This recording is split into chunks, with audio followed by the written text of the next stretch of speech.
Hey there folks, this video I'm going to show you how you can configure your Cisco switch inside this CML environment to allow SSH connections from your host computer. So I'm going to go ahead and get into enable mode on my CML Cisco switch. I'm going to check the current IP address, which is configured on VLAN 1. Okay, and I'm going to see if I can ping this IP address from my host computer.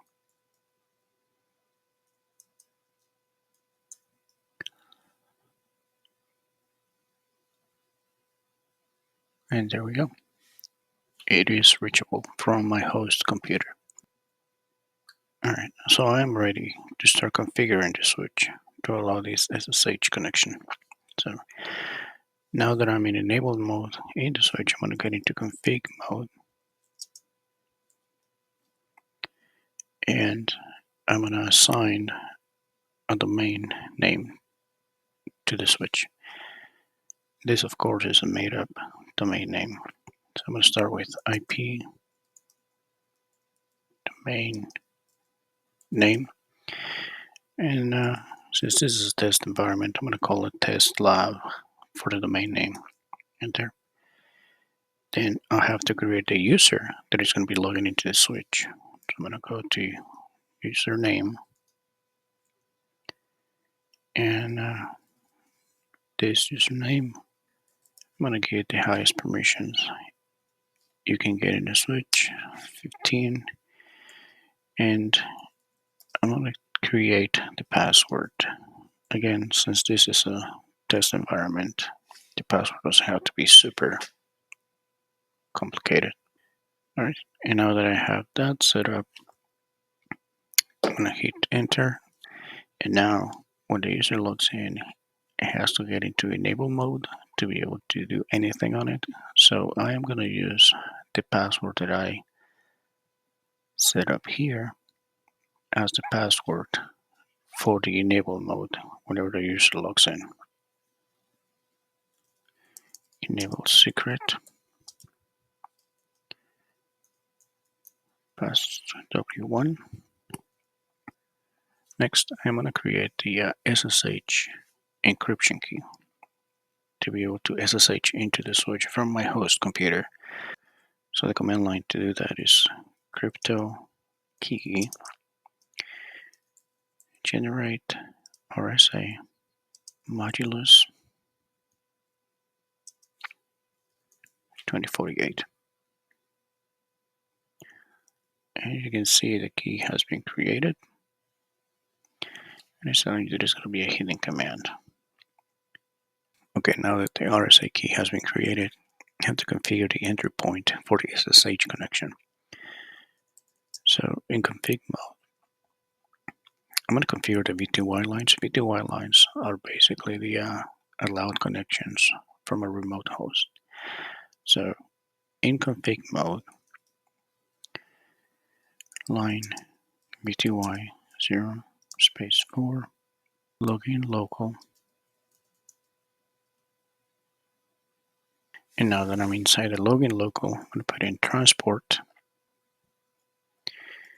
input SSH. And that opens the door to allow the SSH connection to the switch inside CML environment from my host computer. Type in end to get out of this configuration.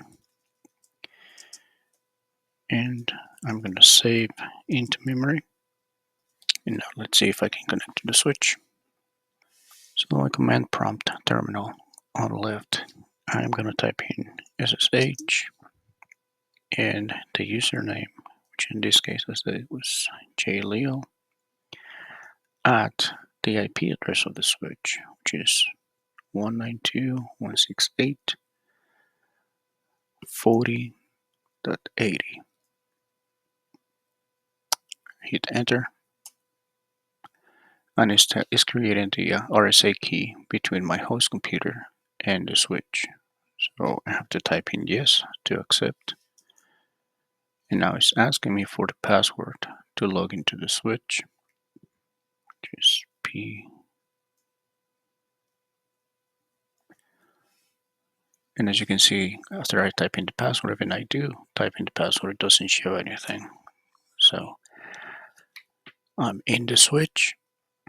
You can also see it here on the switch where it logs in the login session, the username, and the authentication via SSH.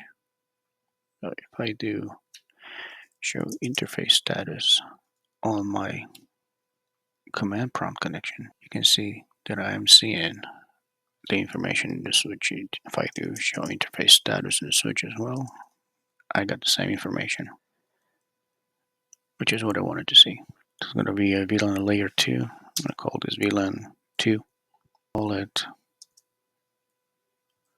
test VLAN 1. And so I created the VLAN on my secure shell connection. Now let's see if the switch took it. What I'm going to do here is I'm going to show VLAN brief. There it is. The new VLAN I created. Another thing that is interesting is, for example, if I go into config mode here, I don't make any change, and I exit the configuration mode in the switch, you're going to see in the switch console connection, it will show where I configured the switch, even though I didn't make any change.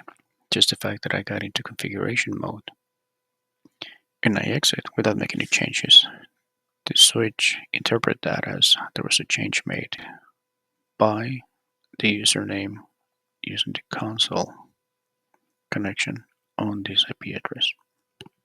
And that wraps it up for this video. Now you see how you can configure your Cisco switch inside your CML environment to allow connections from your host computer. Thank you for watching. I'll see you in the next one.